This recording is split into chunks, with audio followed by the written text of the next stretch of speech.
Hey everybody, welcome back. So in the last video when we installed the wood stove, I mentioned, or maybe you saw, that there was quite a bit of snow inside the barn last time it snowed. So the battens are a little bit loose, and I installed everything with nails, ring shank nails with an air gun, partly because of speed and partly because the nail head is the look I wanted on the outside of the barn. The only problem with that is that I'm using full 1-inch thick rough sawn pine, and the battens also are full 1-inch thick, and the longest nails that I can get in my nail gun were only 3¼ inches. So that meant that I only had 1¼ inches of ring shank nail into the structure holding the battens on. And consequently they're loosening up. They're shrinking a little bit because they were green when we put them on, and they're just not tight. And the rough sawn nature of the boards also means that the fit between the battens and the boards just isn't as tight as I want it to be. And there are some irregularities in the sawn surface of those boards, and so that is leaving some gaps that I'm not going to be able to close no matter how tight I get the battens. So, to make a long story short, we have to seal up the barn a little bit better because I'm going to use the loft for storage, and I can't really have snow drifts up there on all the stuff I'm going to store up there, number one. And number two, I just really can't. I just don't want that much moisture getting inside the building. So, come along with me. We're going to have to do some added things to the outside. We're going to have to screw down the battens. I didn't really want to do that, but we're going to have to do that, I think, especially on this north side. And I'm going to have to do some caulking in some places. I was going to try and solve the problem from the inside. I was thinking about with mineral wool or some chinking, but that's really not the best solution because it's going to leave gaps, and there's still going to be some moisture getting in because I can't get behind all of the structure that the boards are nailed to. Hence the 8x8 beams or the 2x6 nailers that I've got. I can't get up behind there. So this is what we're going to have to do. I've got some dark caulking, and the screws, I guess they'll be all right. So in any event, it's what we have to do to get her all buttoned up. And let's get her done. We got a few other things to do, so come along with me, and we'll kind of work on the barn a little bit more.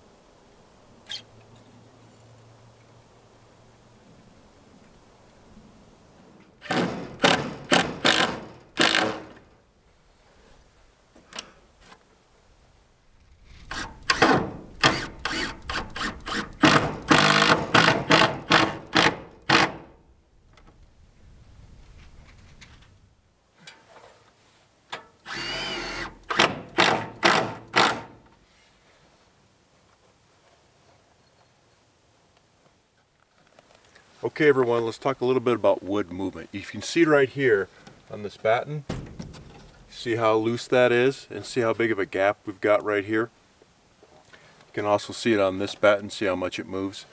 Let's talk a little bit about wood movement. So anytime you're installing board and batten siding, along with any type of woodworking really, you got to think about wood movement.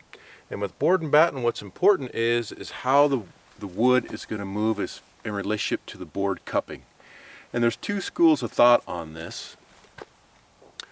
Those in one camp say that you should face the inside of the tree to the inside of the structure. And when you're talking about the board is going to cup away from the inside of the tree. And so say this is the inside of the tree, the board is going to cup like this as it dries. Versus so the board is always, the edges of the boards, the two outside edges of the board are always going to cup away from the inside of the tree. So if you look at the board on how it was milled out of the log, where the inside of the tree would be, that's how it's going to cup. And so the one camp says, well, it should be so the inside of the tree is facing the inside of the structure, so the board is going to cup like this. And we talked about this in a past video, that the board, the two edges of the board, are going to force themselves against the batten. Well, that's all fine and good if the batten is secured good enough to hold that pressure, and there's a lot of pressure there. The other school of thought is the inside of the tree should be facing out, and I'm kind of in this camp because I like the idea of putting 2 or 1, depending on how traditional you are, nails towards the center of the board so the board won't split. And if you face the nails or your screws, or place the nails or the screws in the center of the board, then the board is less likely to split when it shrinks as it dries, and it's going to a little bit. And that way, if you face the inside of the tree out, then the edges of the board are going to cup towards the building and force the board this way, and then it won't put pressure on the batten. And as long as the batten is screwed down tight, because the board is screwed or nailed in the center, that's going to resist that pressure for it to push out in the center as it cups in, and the movement of that board is going to be minimized. Long story short, the reason why I have this problem is because if you remember correctly, when I put the boards on this building, I had gotten these boards from a local sawmill, and they had milled them about 1.5 years ago. And consequently, they've been sitting around for a while, and I got a really good deal on them for that reason. Another reason why I wanted these boards is because they are actually lodgepole pine and not ponderosa pine. Lodgepole pine is a more stable species than ponderosa pine, and ponderosa pine is predominantly the species, well, it is the species of pine tree we have where I live. Lodgepole pine is just south of us, a little bit in the Medicine Bow Forest, primarily is where these logs came from. And so lodgepole pine is more stable than ponderosa pine, and the knots are smaller and tighter, and there's fewer of them. And these were a pretty good number one grade board. So there was lots of pluses for me to buy these boards. Plus I got a sweet deal on them. I got them pretty cheap. The downside is they were sitting around long enough in the mill, so the top side of all the boards were dirty. And so for ease of cleaning, I placed the dirty side of all the boards to the outside and the clean side to the inside. Consequently, I was not able to always orientate the grain where I wanted them to. And so what's happening now is I've got one board pushing up on the batten and one board doing something else to the batten, and it's causing them to loosen up. Coupled with the fact that I only had 3¼ inch nails that will fit in my nail gun, and they were ring shanks, it just wasn't quite enough meat to withstand that pressure of opposing forces on the 2 adjoining boards on the batten, and the fact that the batten shrunk itself because they're pretty green when I hammered them up. All those forces coming together has caused those battens to loosen up or just not be quite as tight as I wanted them to be. And this little gap right here, if the batten was wide enough, it might be okay, but probably not, because when you're talking about snow and wind-driven snow, that's just like sand. Have you ever been to the beach and you got sand in places where you didn't know you had? Well, that's kind of what happens with snow, especially wind-driven snow. And if there's just the tiniest little crack, it's going to get in. I didn't Tyvek this building. I didn't coat it in tar paper before I put these boards on because I wanted the aesthetic look of the boards on the inside. So the only thing holding the weather out is this board and this batten. And if this seal right here is not tight, then I'm going to get weather in, and that's the problem I have. So we're going to screw these, like I said before, we're screwing these down, and we're going to caulk where we have to, where there's really big irregularities in the boards. I just wanted to talk a little bit about board movement. I know that's kind of a long, drawn-out explanation, but that's exactly what's going on here, and that's why I'm having the problem I'm having. So let's just keep at her. Get them screwed down, and we'll get this sealed up a little bit better and see if we can't solve that problem.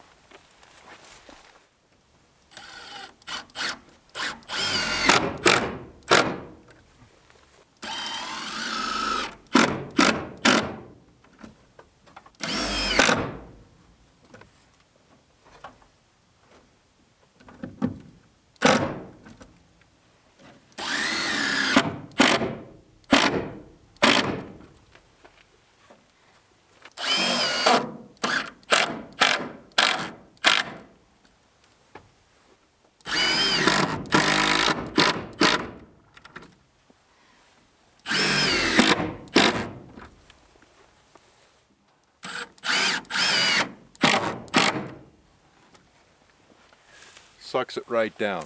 So not a ton of exciting things going on this time. We're just kind of buttoning up the outside, getting ready for winter.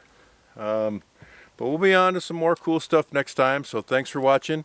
As always, hit that like button, Instagram, if you like what we're doing here. And we'll see you next time.